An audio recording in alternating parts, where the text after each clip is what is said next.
أما بعد فأعوذ بالله من الشيطان الرجيم بسم الله الرحمن الرحيم إن الله وملائكته يصلون على النبي يا أيها الذين آمنوا صلوا عليه وسلموا تسليما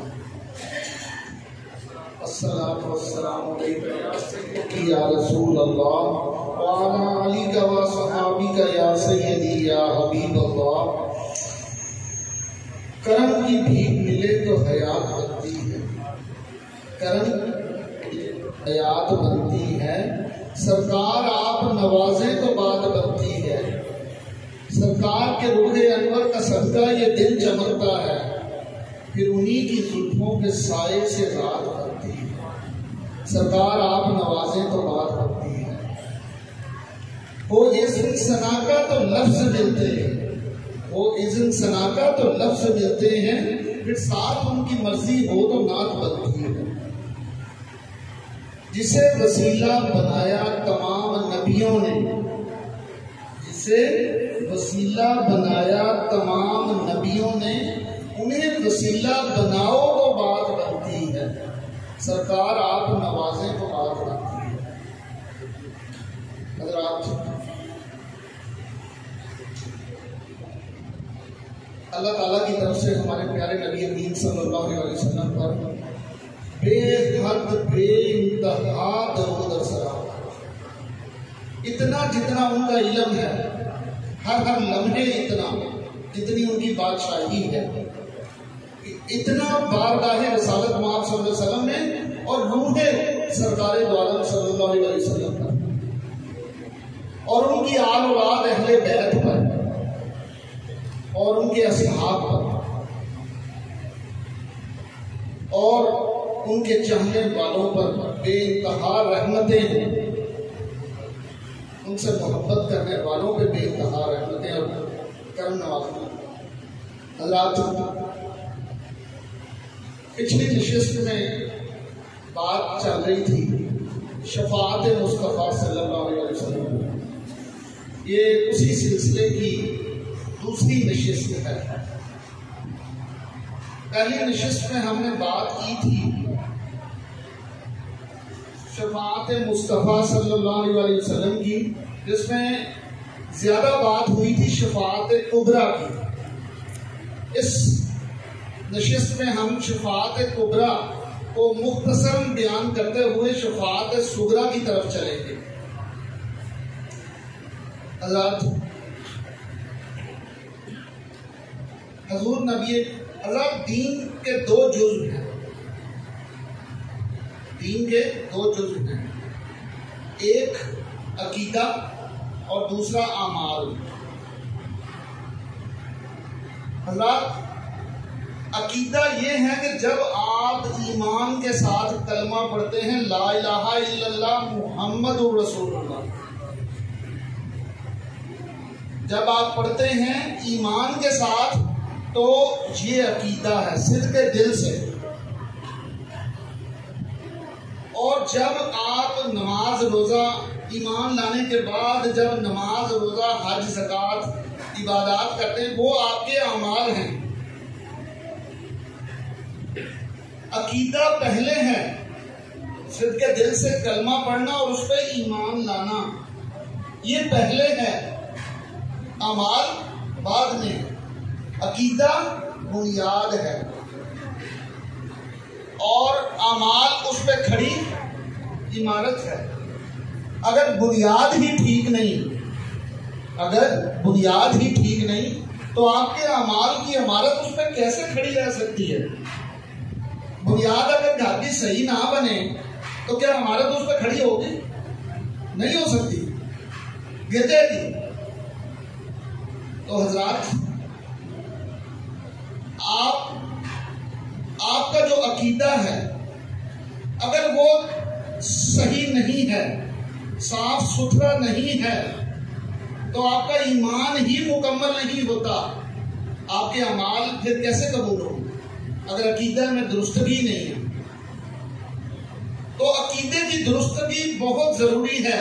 اگر عقیدہ درست نہیں تو آپ کی بخشش ہرگز ہرگز نہیں ہو سکتی، اگرچہ آپ کے اعمال کتنے ہی اچھے اور اعلیٰ کیوں نہ۔ نبی کریم صلی اللہ علیہ وسلم نے فرمایا کہ بعد میں میری آنے والی امت میں ایسے ایسے لوگ ہوں گے کہ اعمال تو بہت ہوں گے اور لیکن ان کا کلمہ ان کے حلق سے نیچے نہیں اترے گا۔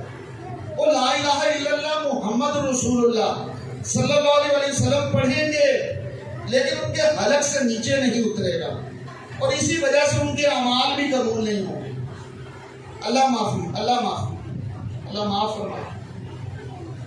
فرمایا کہ جس نے صدق دل سے ایمان کے ساتھ کلمہ پڑھا، صدق دل سے، وہ ضرور جنت میں داخل ہوگا۔ حضرات، آج جس شفاعت مصطفیٰ کی اس دوسری نشست میں اس اہم نقطے کو آپ سب کے سامنے پیش کر رہا ہوں کہ نبی کے شفاعت کے حقدار اصل میں کون لوگ ہیں، کن کو شفاعت مصطفیٰ صلی اللہ علیہ وسلم حاصل ہوگی۔ حضرات، جس نے صدق دل سے، شفاعت صرف اس کو عطا ہوگی، شفاعت صرف شفاعت مصطفیٰ صلی اللہ علیہ وسلم صرف اس کو ملے گی جس نے صدق دل سے ایمان کے ساتھ کلمہ پڑھا ہوگا۔ اس وجہ سے ہم اختصار کے ساتھ ان عقائد کو، کلمہ طیبہ کو اور اس کے ساتھ متعلق عقائد کو تھوڑا سا دیکھنا شروع کرتے ہیں کہ وہ کیا عقائد ہیں، کہ صحابہ کرام کا کیا عقیدہ تھا، کیا عقیدہ رکھتے تھے وہ آپ صلی اللہ علیہ وسلم کے ساتھ، جس کی وجہ سے ان کے ایمان اتنے اچھے اور اعلیٰ تھے۔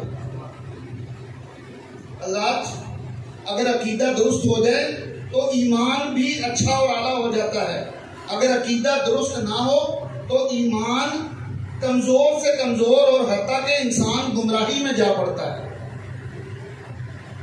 حضرات، یہاں پر ہم ایک بات جو سمجھنے کی ضرورت ہے کہ روزانہ ہم نماز پڑھتے ہیں، ہر نماز کی ہر رکعت میں ہم الحمد شریف پڑھتے ہیں، ہم اللہ تعالیٰ سے یہ دعا کرتے ہیں ہر رکعت کے اندر، اہدنا الصراط المستقیم صراط الذین انعمت علیہم، اے میرے رب مجھے رستہ سیدھا دکھا، مجھے سیدھا رستہ دکھا، رستہ ان لوگوں کا جن پر تو نے انعام کیا۔ تمام مفسرین اس بات پر پوری طرح سے متفق ہیں کہ انعام سے مراد حضور نبی کریم صلی اللہ علیہ وسلم ہیں، اور یہ انعام ہوا کن لوگوں پر؟ یہ اصحابہ کرام پر۔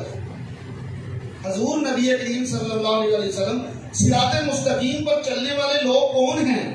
صحابہ کرام، جنتی۔ فرمایا میرے صحابہ ستاروں کی مانند ہیں، کسی ایک کی پیروی بھی کر جاؤ گے تم فلاح پا جاؤ گے۔ اب انعام یافتہ لوگ، انعام حضور نبی کریم صلی اللہ علیہ وسلم اور انعام یافتہ لوگ صحابہ کرام۔ اب یہ دیکھیں کہ صحابہ کرام کا کیا عقیدہ تھا اس بارے میں۔ حضرات، لا الہ الا اللہ محمد رسول اللہ صلی اللہ علیہ وسلم کو جب ہم پڑھتے ہیں تو کلمے کا جب ہم پہلا حصہ پڑھتے ہیں لا الہ الا اللہ، تو ہم دل سے اللہ تعالیٰ کی تمام بنیادی صفات کا اقرار کر رہے ہوتے ہیں کہ وہ اللہ تعالیٰ ایک ہے، اس کا کوئی شریک نہیں، اس کا نہ کوئی ماں باپ ہے نہ کوئی ماں، ان کی نہ کوئی اولاد ہے اور ان کا کوئی ہمسر نہیں۔ جب ہم پڑھ رہے ہوتے ہیں تو اللہ تعالیٰ کی تمام بنیادی صفات، توحید کی بنیادی نکات سب ہمارے ذہن میں ہوتے ہیں۔ اسی طرح جب ہم کلمے کے دوسرے حصے کی طرف آتے ہیں محمد الرسول اللہ صلی اللہ علیہ وسلم، تو اسی طرح محمد الرسول اللہ صلی اللہ علیہ وسلم صرف پڑھنے سے ایمان پورا نہیں ہو جاتا، اسی طرح محمد رسول اللہ صلی اللہ علیہ وسلم کی بھی کچھ بنیادی صفات ہیں دوسرے حصے کے ساتھ کچھ عقائد ہیں جو منسلک ہیں، اگر ان پہ ایمان نہیں رکھیں گے تو ایمان نہیں آئے گا، دل میں ایمان نہیں آ سکتا اگر وہ عقیدہ درست نہیں ہے۔ پہلی بات، محمد صلی اللہ علیہ وسلم کون ہیں؟ فرمایا، آپ صلی اللہ علیہ وسلم نے فرمایا اللہ تعالیٰ نے میرا نام آسمانوں پہ محمد رکھا، اور محمد صلی اللہ علیہ وسلم کا مطلب ہے بہت بہت بہت تعریف کیا گیا، اور جس کی اللہ تعالیٰ تعریف کرے اس کی شان میں کوئی خامی کمی ہو سکتی ہے؟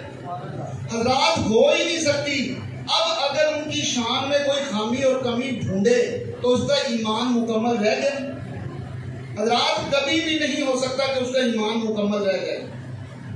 حضرات حضور نبی کے اب دوسری بات ہم دیکھتے ہیں کہ صحابہ کرام کا عقیدہ اس بارے میں کیا ہے۔ جب وہ محمد رسول اللہ صلی اللہ علیہ وسلم پڑھتے ہیں تو ان کے عقائد کیا ہیں۔ اب حضور نبی کریم صلی اللہ علیہ وسلم سے ایک صحابی سوال کر رہے ہیں کہ یا رسول اللہ، حضرت جابر رضی اللہ تعالیٰ عنہ نے سوال کیا، یا رسول اللہ صلی اللہ علیہ وسلم، اللہ تعالیٰ نے سب سے پہلے کیا چیز تخلیق فرمائی؟ صحابی کا کیا عقیدہ ہے؟ میرے نبی پاک صلی اللہ علیہ وسلم کو یہ علم ہے، اللہ کی عطا سے وہ علم رکھتے ہیں کہ وہ یہ بتائیں کہ اللہ نے سب سے پہلے کیا چیز تخلیق فرمائی۔ آپ صلی اللہ علیہ وسلم نے فرمایا، جابر اول ما خلق اللہ نوری، اے جابر اللہ تعالیٰ نے جو سب سے پہلے چیز تخلیق فرمائی، اے جابر وہ میرا نور تھا۔ اور پھر فرمایا، جابر اللہ تعالیٰ نے میرے نور کو اپنے نور سے پیدا فرمایا، یعنی اپنے نور کی تجلی سے، اپنے نور کے پرتو سے آپ کا نور تخلیق فرمایا۔ پھر فرمایا کہ میرے نور کے پرتو سے، اللہ کے نور کا پرتو، اللہ کے نور کا عکس تجلی حضور نبی کریم صلی اللہ علیہ وسلم کا نور تخلیق ہوا۔ اور پھر فرمایا کہ میرے نور کے پرتو سے کائنات کی ہر چیز پیدا فرمائی۔ حضرات جب ہر چیز بنی ہی نور مصطفیٰ صلی اللہ علیہ وسلم سے ہے اور ان کی موجودگی میں بنی ہے، تو پھر حضور نبی کریم صلی اللہ علیہ وسلم سے کیا چیز پوشیدہ رہ گئی؟ کون سی چیز ان کے علم سے باہر رہ گئی؟ حضرات اب یہاں پہ قرآن پاک، اب جب آپ صلی اللہ علیہ وسلم کو دنیا میں، آپ کو بشری کیفیت کے ساتھ دنیا میں بھیجا گیا، تو اللہ تعالیٰ قرآن پاک میں یہ حدیث شریف ہے، قرآن پاک کیا فرما رہا ہے؟ سورہ مائدہ آیت 15، قد جاءکم من اللہ نور و کتاب مبین۔ قد، اللہ تعالیٰ جب یہ قد کا لفظ یوز ہوتا ہے اس کا مطلب ہے بہت زیادہ تحقیق شدہ بات، مستند حق تعالیٰ کی طرف سے تحقیق۔ فرمایا تحقیق آیا اللہ کی طرف سے تمہاری طرف نور اور روشن کتاب، یعنی اللہ تعالیٰ کی طرف سے اے مومنوں تمہاری طرف آیا ایک نور اور روشن کتاب، یعنی نور سے مراد تمام مفسرین محدثین متفق ہیں اس بات پر کہ اس آیت میں نور سے مراد حضور نبی کریم صلی اللہ علیہ وسلم اور آپ کی کتاب مبین یعنی قرآن پاک جو آپ کے سینہ اطہر پہ بعد میں اترا۔ حضرات حضور علامہ اقبال رحمۃ اللہ علیہ یعنی آپ صلی اللہ علیہ وسلم بشری کیفیت میں جب دنیا میں تشریف لائے ہیں تو اس وقت بھی آپ کی نورانیت کا یہ عالم تھا کہ آپ کے جسم اقدس کا سایہ نہ کسی نے سورج کی روشنی میں دیکھا نہ چاندنی راتوں میں دیکھا۔ چلیں یہ اگر کہہ لیں کہ دن کے وقت سورج کے اوپر بادل، آپ صلی اللہ علیہ وسلم کے اوپر بادل سایہ کرتے تھے، مان لیتے ہیں کرتے تھے، تو پھر اگر ایسی بات تھی تو چاندنی راتوں میں بھی آپ صلی اللہ علیہ وسلم کا جسم اقدس کا سایہ کسی نے دیکھا ہی نہیں۔ چلو دن کو مانا سورج نے بادلوں نے سایہ کیا سورج کے سامنے، تو پھر چاندنی راتوں میں بھی پھر تو آپ کا صلی اللہ علیہ وسلم کا جسم اقدس اس وقت تو اس کے سایہ تو بننا چاہیے تھا. کسی آنکھ نے زندگی بھر آپ کے جسم اقدس کا سایہ دیکھا ہی نہیں. اور یہ بعد میں نہیں، بچپن سے ہی، پیدائش کے بعد سے ہی آپ کے جسم اقدس کا سایہ کسی نے دیکھا ہی نہیں، کسی آنکھ نے. حضرات، صحابہ کرام، آپ صلی اللہ علیہ وسلم کا نور دو معنوں میں لیا جاتا ہے. ایک حسی جس کو محسوس کیا جا سکے، ایک معنوی یعنی ہدایت کا نور جو آپ صلی اللہ علیہ وسلم سے آ رہا ہے. ایک ہوتا ہے حسی جس کو محسوس کیا جا سکے. حسی بھی اگر دیکھیں تو حضرت بی بی عائشہ صدیقہ رضی اللہ تعالیٰ عنہ والی بات کہ سحری کے وقت جب سوئی گر گئی آپ کے دستے مبارک سے تو آپ صلی اللہ علیہ وسلم تہجد ادا فرما کے جب کمرے میں داخل ہوئے تو اتنی آپ کے چہرے انور سے ایسی ضیاء پیدا ہوئی، روشنی پیدا ہوئی، ایسا نور پیدا ہوا کہ حضرت سیدہ بی بی عائشہ صدیقہ رضی اللہ تعالیٰ عنہ کو سوئی واضح نظر آ گئی اور اٹھائی آپ نے اٹھا لی. حضرات، آپ صلی اللہ علیہ وسلم کا نور حسی بھی ہے اور مانوی بھی ہے. اب حضور نبی کریم صلی اللہ، علامہ اقبال رحمۃ اللہ علیہ نے کیا خوبصورت انداز میں اس کو بیان کیا ہے. یاز نور مصطفیٰ پورا بہا است، یاز نور مصطفیٰ پورا بہا است، یا ہنوز اندر تلاش مصطفیٰ است. کائنات میں جو چیز بھی بنی ہے، علامہ صاحب کا عقیدہ بھی دیکھ لیں. علامہ صاحب فرما رہے ہیں کہ کائنات میں جو چیز بھی بنی ہے نور مصطفیٰ علیہ السلام سے بنی ہے، اور جو ابھی نہیں بنی وہ تلاش میں ہے کہ نور مصطفیٰ مجھے مل جائے اور میں بھی بن جاؤں، پوری طرح تخلیق پا جاؤں. حضرات، یہ صحابہ کرام کا عقیدہ اور یہ اولیاء کرام کا عقیدہ اللہ والوں کا. حضرات، حضور نبی کریم صلی اللہ علیہ وسلم سے ایک صحابی سوال کرتے ہیں، یا رسول اللہ، یہ ترمذی شریف کی حدیث ہے، فرمایا یا رسول اللہ صلی اللہ علیہ وسلم، اللہ تعالیٰ نے آپ کو کب سے پتا ہے کہ آپ نبی ہیں؟ آپ کو کب سے پتا ہے کہ آپ نبی ہیں؟ فرمایا کنت نبیوں آدم بین الماء والطین، ابھی آدم علیہ السلام مٹی اور گارے میں ڈھونڈے جا رہے تھے، میں خدا کے ہاں نبی ہو چکا تھا. آدم علیہ السلام ابھی مٹی اور گارے میں ڈھونڈے جا رہے تھے اور میں خدا کے ہاں نبوت کے درجے میں فائز ہو چکا تھا. پھر فرمایا کہ یا رسول اللہ، پھر فرمایا کہ ابھی اس پر پھر فرمایا کہ ابھی آدم علیہ السلام کی جسم میں روح بھی داخل نہیں فرمائی گئی تھی. کنت نبیوں آدم بین الروح والجسد، فرمایا کہ میں خاتم النبیین بھی ہو چکا تھا، نبوت کے درجے میں بھی فائز ہو گئے. آپ کو خاتم النبیین کی عظمت اور شان بھی عطا فرما دی گئی اللہ تعالیٰ کی طرف سے.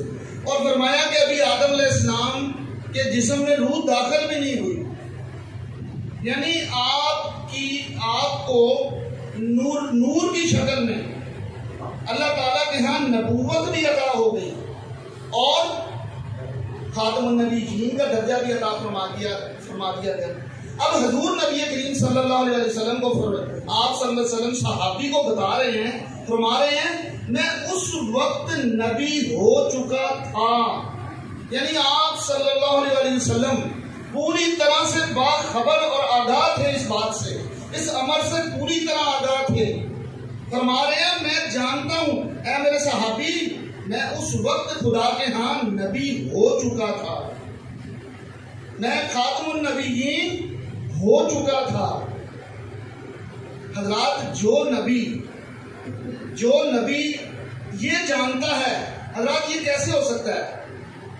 آپ کو ایم ایس سی کی ڈگری ملے، آپ کو ایم فل کی ڈگری ملے، آپ کو پتہ ہی نہ ہو کہ آپ کہیں کہ مجھے خبر بھی نہیں تھی کب ملی. یہ ہو سکتا ہے کہ آپ صلی اللہ علیہ وسلم کو جب نبوت عطا ہوئی، خاتم النبیین کے درجے پر فائز فرمایا گیا، یہ ہو سکتا ہے کہ آپ صلی اللہ علیہ وسلم کو خبر ہی نہیں تھی؟ کیوں جی؟ اس کا مطلب پوری طرح با علم اور آگاہ تھے، باخبر تھے آپ سے. اسی لیے صحابی کو فرما رہے ہیں میں اس وقت اللہ کے ہاں یہ درجات پا چکا تھا.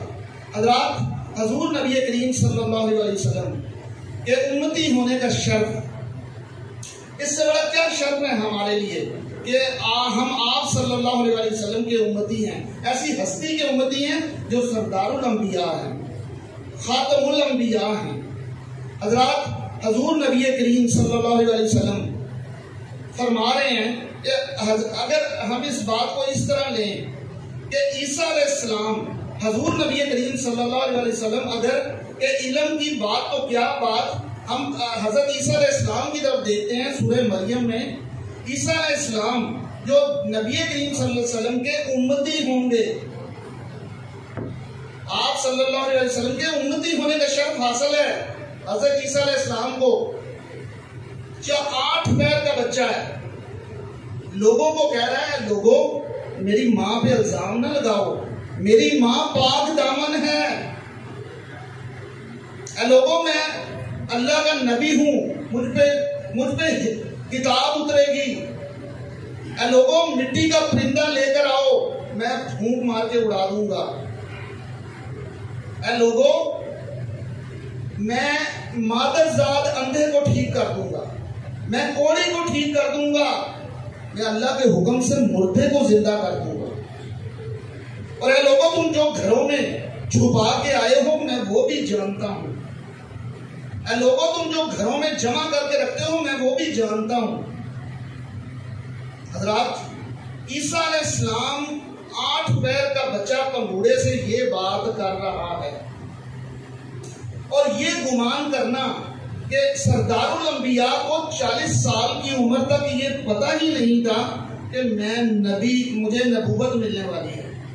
حضرات، یہ عقیدہ گمراہی ہے، ہلاکت ہے، آخرت میں بربادی ہے. یہ گمان کرنا کہ سردار الانبیاء کو یہ بات پتہ ہی نہیں کہ 40 سال تک تو انہیں پتہ ہی نہیں تھا کہ مجھے نبوت ملنے والی ہے. حضرات، حضور نبی کریم صلی اللہ علیہ وسلم فرماتے ہیں کہ فرمایا کہ میں وہ، اے میرے صحابہ، بخاری شریف کی حدیث ہے، فرمایا میں وہ دیکھتا ہوں جو تم نہیں دیکھ سکتے، میں وہ دیکھتا ہوں جو تم نہیں دیکھ سکتے، اور میں وہ سنتا ہوں جو تم نہیں سن سکتے. حضرات، یہ وہ عقائد ہیں بنیادی جو آپ صلی اللہ علیہ وسلم صحابہ کرام کے سامنے بیان فرما رہے ہیں. اب صحابی کا عقیدہ دیکھیں. حضرات، ہمیں روشنی ملے گی ان انعام یافتہ صحابہ کرام کے عقیدے کو ماننے سے. جو صحابہ کا عقیدہ ہے، اگر ہم اس عقیدے پہ چلیں گے تو ہم بھی انعام یافتہ ہو جائیں گے، ہم پہ بھی انعام ہوگا، ہم پہ بھی سرکار دو عالم صلی اللہ علیہ وسلم کی نگاہ رحمت ہو جائے گی، رحمت للعالمین کی نظر ہم پہ بھی اسی طرح ہو جائے گی. ورنہ ہم رحمت للعالمین کی نگاہ سے ہم دور ہو جائیں گے اگر ہم اس عقیدے کو نہیں اپناتے. جبکہ ایک حدیث آخر میں بیان کر کے آگے چلتا ہوں تیسری بات کی طرف. حضرت عبد الرحمن بن عائش رضی اللہ تعالیٰ عنہ فرماتے ہیں کہ حضور نبی کریم صلی اللہ علیہ وسلم نے فرمایا معراج شریف کی رات میں نے اپنے رب کو احسن طریقے، احسن صورت میں دیکھا. اللہ تعالیٰ نے اپنا دست شفقت، حالانکہ اللہ تعالیٰ دست شفقت، اللہ تعالیٰ مبرہ ہے مطلب دست شفقت سے، لیکن فرمایا کہ اپنے دست شفقت کو میرے سینے پر رکھا، جس کی ٹھنڈک میں نے اپنے دل میں پائی. اور پھر فرماتے ہیں فَعَلِمْتُ مَا فِي السَّمَاوَاتِ وَالْأَرْضِ، زمین و آسمان کی تمام چیزوں کو میں نے جان لیا. اس دست شفقت کی ٹھنڈک سے کیا ہوا کہ میں نے زمین اور آسمانوں کی ہر چیز کو جان لیا. اللہ، تیسری صفت، تیسرا عقیدہ جو حضور، جو محمد الرسول اللہ صلی اللہ علیہ وسلم کے ساتھ بہت زیادہ منسلک ہے. حضرات، اب دوسری چیز جو میں آپ کو، یہ آپ کے سامنے جو تیسری بات رکھنے جا رہا ہوں، حضور نبی کریم صلی اللہ علیہ وسلم شاہد ہیں شاہد کا کیا مطلب ہوتا ہے؟ عدالت میں جب شاہد کا لفظ کیوں یوز کیا جاتا ہے؟ موقع پہ موجود شاہد، جس نے دیکھا بھی جس نے سنا بھی، شاہد کہتے ہیں موقع پہ موجود گواہ کو۔ اللہ تعالیٰ نے حضور نبی کریم صلی اللہ علیہ وسلم کو یہ عظمت اور شان عطا فرمائی کہ آپ صلی اللہ علیہ وسلم اپنے تمام امتیوں کے اعمال کی کیفیت کو، ان کے کلمہ پڑھنے کے صدقے دل سے کلمہ پڑھنے کی ان کے اخلاص کو جانتے ہیں، ان کے اعمال کو جانتے ہیں، ان کی نیتوں کو جانتے ہیں، اور یہ بھی جانتے ہیں کہ اس کی ترقی میں، روحانی طور پہ اس کی ترقی میں کیا رکاوٹ ہے اللہ تعالیٰ کے قرب میں، کیا چیز اس کو جانے سے روک رہی ہے۔ حتیٰ کہ آپ صلی اللہ علیہ وسلم نے فرمایا، آپ صلی اللہ علیہ وسلم اپنے امتیوں کے اعمال کی تعداد کو بھی جانتے ہیں، اپنے امتیوں کے اعمال، ان کے اخلاص اور ان کے نفاق کو بھی جانتے ہیں۔ کیسے؟ اگر یہ بات نہ ہو تو قیامت کے دن آپ صلی اللہ علیہ وسلم کیسے ہماری گواہی دیں؟ آپ کو پتا ہے کہ جب آپ کلمہ پڑھتے ہیں لا الہ الا اللہ محمد رسول اللہ، آپ کو پتا ہے کہ فرشتوں نے تو صرف لکھا، اللہ تعالیٰ نے تو گواہی نہیں دینی قیامت والے دن، اللہ کی بارگاہ میں تو حاضر ہونا ہے، پھر آپ کے گواہ کون ہیں؟ فرشتوں نے تو لکھ لیا، اب اخلاص اور خلوص کا پتہ کیسے چلے گا؟ حضرات، حضور نبی کریم صلی اللہ علیہ وسلم قیامت والے دن آپ کے صدقے دل سے پڑے ہوئے کلمے کی گواہی دیں گے کہ یا اللہ یہ میرا سچا امتی ہے، اس نے اخلاص کے ساتھ، محبت کے ساتھ، سچے عقیدے کے ساتھ میرا کلمہ پڑھا۔ کیسے؟ اس کو قرآن پاک سے پھر اس کا جواب آنا چاہیے نا، قرآن پاک سے بھی تو اس کا جواب آنا چاہیے۔ وقت سورہ بقرہ میں آیت نمبر 143، وَكَذَلِكَ جَعَلْنَاكُمْ أُمَّةً وَسَطًا لِتَكُونُوا شُهَدَاءَ عَلَى النَّاسِ وَيَكُونَ الرَّسُولُ عَلَيْكُمْ شَهِيدًا۔ اور بات تو یوں ہی ہے، اللہ تعالیٰ فرما رہے ہیں کہ میں نے اس امت کو ایک مرکزی امت، سب سے خاص فضیلت والی امت بنایا، اور یہ امت قیامت والے دن باقی امتوں کی گواہی دے گی، اور یہ نبی وَيَكُونَ الرَّسُولُ عَلَيْكُمْ شَهِيدًا، اور یہ رسول میرے پیارے حبیب علیہ السلام ان سب پر، پچھلی امتوں پر بھی اور ہماری امت پر بھی گواہ ہوں گے۔ شاہد کا لفظ شہید سے نکلا ہے۔ حضور نبی کریم صلی اللہ علیہ وسلم قیامت والے دن ہم سب کے اعمال کی گواہی دیں گے۔ اب اس کے لیے پھر ہم ایک حدیث شریف کو دیکھتے ہیں۔ اب حدیث پاک میں کیا ہے؟ کیا آپ صلی اللہ علیہ وسلم ہمارے شاہد ہیں؟ تو پھر حدیث شریف سے بھی اس کا جواب لے لیتے ہیں۔ یہ بخاری شریف کی حدیث ہے، جلد 1 صفحہ 59 پہ، حل ترون قبلتی ہاہنا فواللہ ما یخفی علی خشوعکم ولا رکوعکم وانی لأراکم من وراء ظہری۔ کیا تم یہ دیکھتے ہو کہ میری، آپ صلی اللہ علیہ وسلم جب نماز پڑھاتے تھے تو آپ صلی اللہ علیہ وسلم نے ایک دن فرمایا کیا تم صرف یہ دیکھتے ہو کہ میرا رخ قبلہ کی طرف ہے، میں بالکل سامنے ہی دیکھ رہا ہوں؟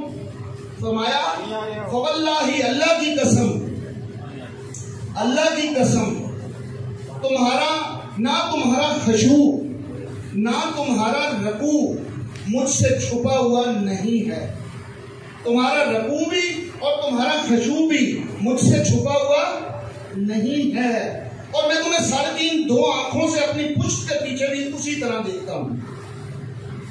حضرات ذرا غور کریں، اس حدیث پاک میں آپ صلی اللہ علیہ وسلم کیا فرما رہے ہیں؟ آپ صلی اللہ علیہ وسلم یہ فرما رہے ہیں کہ اے میرے امتیو، تم کہیں پہ بھی ہو، میری آنکھیں تمہیں دیکھتی ہیں، میری نگاہ سے کوئی بھی چھپا ہوا نہیں ہے، حتیٰ کہ تم لوگوں کے ایمان، خشوع کہتے ہیں دل میں چھپی ہوئی ایمانی کیفیت، فرمایا تمہارے ایمان بھی میرے سامنے ہیں، میری نگاہ کے سامنے ہیں، اور تم جو نماز رکوع یعنی نماز و رکوع جو ادا کرتے ہو وہ بھی میری نگاہ کے سامنے ہے۔ حضرات حضور شاہد ہیں یا نہیں؟ بے شک ہیں، فرما رہے ہیں کہ میں دیکھتا ہوں۔ اچھا اس کو ہم ایک اور حدیث پاک میں دیکھتے ہیں، پھر آگے چلتے ہیں۔ حضرت بی بی عائشہ صدیقہ رضی اللہ تعالیٰ عنہ سے پوچھا ایک دن، یا رسول اللہ صلی اللہ علیہ وسلم، کیا کوئی ایسا شخص بھی ہے جس کی نیکیاں تاروں کی تعداد کے برابر ہیں؟ فرمایا کہ اے عائشہ، ہاں ایک شخص ایسا ہے جس کی نیکیاں تاروں کی تعداد کے برابر ہیں۔ فرمایا یا رسول اللہ صلی اللہ علیہ وسلم، وہ کون شخص ہے؟ اب دل میں یہ خیال کہ میرے والد صاحب ابو بکر صدیق رضی اللہ تعالیٰ عنہ کی بات ہو، تو آپ صلی اللہ علیہ وسلم نے فرمایا عائشہ، ہاں وہ شخص عمر فاروق ہے جس کی نیکیاں تاروں کی تعداد کے برابر ہیں۔ جب یہ فرمایا تو آپ خاموش ہو گئی، چہرہ مبارک تھوڑا سا نیچے کیا، تو آپ صلی اللہ علیہ وسلم مسکرائے۔ فرمایا عائشہ، تو یہ جاننا چاہتی ہے کہ میرے والد کا پھر کیا مقام ہے؟ فرمایا عائشہ، ابو بکر کی وہ ایک نیکی جو اس نے غار میں میری خدمت کی تھی، عمر فاروق کی ان تمام نیکیوں سے بڑھ گئی ہے جو تاروں کی تعداد کے برابر ہے۔ اے عائشہ، تیرے والد کی تو ایک نیکی وہ جو تمام امت کی ان نیکیوں سے بڑھ گئی ہے جو تاروں کی تعداد کے برابر ہیں۔ حضرات، میرے نبی کریم صلی اللہ علیہ وسلم اپنے نور نبوت سے اپنے تمام امتیوں کے اعمال کی تعداد بھی جانتے ہیں، ان کا وزن بھی جانتے ہیں، کس کی کون سی نیکی کتنی زیادہ فضیلت والی ہے، یہ بھی جانتے ہیں، دلوں میں چھپے ہوئے ایمان کی کیفیت کو بھی جانتے ہیں، آپ کے دل سے خلوص سے پڑے ہوئے کلمہ لا الہ الا اللہ محمد رسول اللہ صلی اللہ علیہ وسلم کو بھی جانتے ہیں کہ اس نے کس نیت اور ایمان کے ساتھ خلوص کے ساتھ پڑھا، کیونکہ آپ صلی اللہ علیہ وسلم نے فرما دیا تھا کہ میری امت میں پہلے بھی جس طرح بیان کر چکا کہ ایسے لوگ بھی ہوں گے کہ جن کا کلمہ حلق سے نیچے نہیں اترے گا۔ حضرات، اسی لیے فرمایا کہ جنت میں صرف وہی لوگ داخل ہوں گے جنہوں نے صدق دل سے کلمہ پڑھا ہوگا۔ حضرات، اب یہاں پہ یہ جو عقائد میں نے مختصر بیان کیا، ان میں آخری بات جو ہم کرنے جا رہے ہیں کہ حضور اب ان محمد رسول اللہ صلی اللہ علیہ وسلم کی محبت فرض ہے پوری کائنات کے مومنین کے اوپر کہ اپنے ماں باپ جان آل اولاد ہر چیز سے بڑھ کے ان کو دل میں رکھنا۔ اللہ کی میں نے جو آپ کے بنیادی عقائد آپ صلی اللہ علیہ وسلم کی صفات بیان کی آپ کے سامنے، یہ کیوں کی پہلے بیان؟ یہ اس لیے بیان کی کہ محبت ہمیشہ کسی با کمال سے ہوتی ہے، بے کمال سے نہیں۔ اپنے نبی کی عظمت کو جانو گے تو محبت اور بڑھے گی یا کم ہوگی؟ تو جو اپنے نبی کی شان میں خامی ڈھونڈے، کمی ڈھونڈے، نہیں ان کو یہ نہیں پتا تھا، ان کو یہ نہیں پتا تھا، ان کو یہ، ان میں یہ نعوذ باللہ معاذ اللہ، ان کو اپنا نہیں پتا تھا، ہمارا کیا کریں گے نعوذ باللہ معاذ اللہ۔ حضرات، یہ گمراہی ہے، ہلاکت ہے، آخرت میں بربادی ہے۔ اگر اپنے عقائد کی درستگی ہم نہیں کریں گے ہم کامل مومن ہو ہی نہیں سکتے۔ پھر فرمایا کہ لا یؤمن احدکم حتی اکون احب الیہ من ولدہ ووالدہ والناس اجمعین۔ کوئی شخص کامل مومن نہیں ہو سکتا جب تک کہ اس کے دل میں میری محبت اس کے ماں باپ جان آل اولاد ہر چیز سے بڑھ کے نہ ہو جائے۔ پھر فرمایا یہ محبت کتنی بڑھ جانی چاہیے؟ فرمایا تمہارے ماں باپ تمہارے قریب، یہ تمام امت کے لیے فرض ہے، یہ آنے والی قیامت تک تمام امت کے لیے فرض ہے۔ تمہارے ماں باپ آپ کے ماں باپ آپ کے قریب ہیں، آپ کی اولاد آپ کے قریب ہے، آپ کی پاکٹ منی ہے، آپ کا بجٹ ہر وقت آپ کو فکر ہے کہ اس مہینے کتنا خرچہ کیسے چلانا ہے۔ فرمایا کہ ہر چیز سے پہلے جب تک تم مجھے نہیں رکھو گے دل میں، اتنا قریب کہ تیری روح سے بھی قریب، جیسا کہ قرآن پاک میں اللہ تعالیٰ فرماتے ہیں سورہ احزاب کی آیت 6، النبی اولی بالمؤمنین من انفسہم، یہ نبی پاک صلی اللہ علیہ وسلم مومنوں سے ان کی جانوں کے زیادہ قریب ہیں۔ یہ نبی کو اتنا اپنے قریب لے آؤ کہ تمہاری جان روح سے بھی قریب آ جائیں. حضرات وہ رحمت للعالمین ہیں، تمام جہانوں کے لیے رحمت ہیں. اگر رحمت للعالمین زندہ ہی نہیں تو وہ تمام جہانوں میں رحمت کیسے دیں گے؟ اللہ فرما رہا ہے رحمت للعالمین ہے. اے امتی، تو کیسا امتی ہے؟ تو شک کرتا ہے، تو کہتا ہے کہ وہ دیکھ نہیں سکتے، انہیں پتہ نہیں ہے، وہ زندہ ہی نہیں ہے، وہ تو فوت ہو گئے، چلے گئے. اللہ فرما رہا ہے وہ رحمت للعالمین ہے، اور تو ان کے زندگی بعد از وصال بھی حیات پہ شک کر رہا ہے. آپ صلی اللہ علیہ وسلم نے فرمایا، حضرت ابو امامہ رضی اللہ تعالیٰ عنہ سے حدیث وصال شریف کے وقت صحابہ کرام ملگے لباس، بکھرے بال، پریشان حال. صحابہ کیا حالت بنا لی ہے، یہ کیا کیفیت؟ یا رسول اللہ صلی اللہ علیہ وسلم آپ وصال فرما جائیں گے تو ہمارا کیا بنے گا؟ اور فرمایا میرا تمہارے اندر رہنا بھی جس طرح باعث رحمت ہے، وصال فرما جانا بھی تمہارے لیے، بعد از وصال بھی میں تمہارے لیے اسی طرح رحمت کا باعث ہوں گا، اور بعد میں بھی میں تمہارے لیے اسی طرح فائدہ مند ہوں. میری رحمت اس وقت بھی تمہیں اسی طرح ملے گی. یا رسول اللہ صلی اللہ علیہ وسلم، یہ آپ فرمایا کہ میں نے اللہ سے وعدہ لے لیا ہے کہ اللہ تعالیٰ مجھے تمہارے حال احوال اور تمہارے اعمال دکھائیں.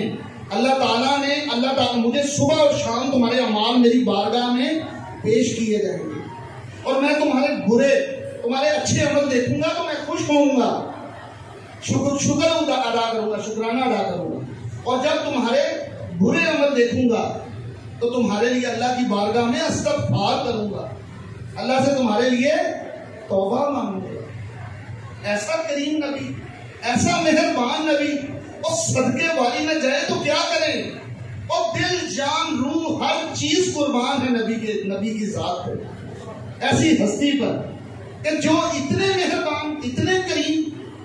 اور پھر حضرت ابو امامہ رضی اللہ تعالیٰ عنہ سے روایت فرمایا کہ میں نے اللہ تعالیٰ سے وعدہ لیا ہے کہ میری امت کے حال احوال مجھے دکھائے جائیں. فرمایا اللہ تعالیٰ نے مجھ سے وعدہ کیا ہے کہ میرے وصال کے بعد ساری دنیا کو اٹھا کر میرے روضہ رسول کے اندر رکھ دیں گے، اور فرمایا میں اپنے تمام امتیوں کی آوازیں سنوں گا، ان کے اعمال کو دیکھتا ہوں گا. اور پھر فرمایا جس نے مجھ پر ایک بار درود پڑھا اللہ تعالیٰ اس پر 10 مرتبہ رحمت نازل، 10 سلام بھیجے گا، 10 گناہ معاف کرے.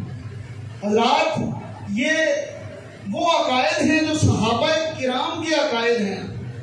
اگر ہمارا عقیدہ صحابہ کرام کے عقیدے سے، اگر ہم صحابہ کے عقیدے سے روشنی نہیں لیتے، ہدایت نہیں لیتے، تو پھر اس سے بڑھ کے کیا بدبختی ہے ہمارے لیے.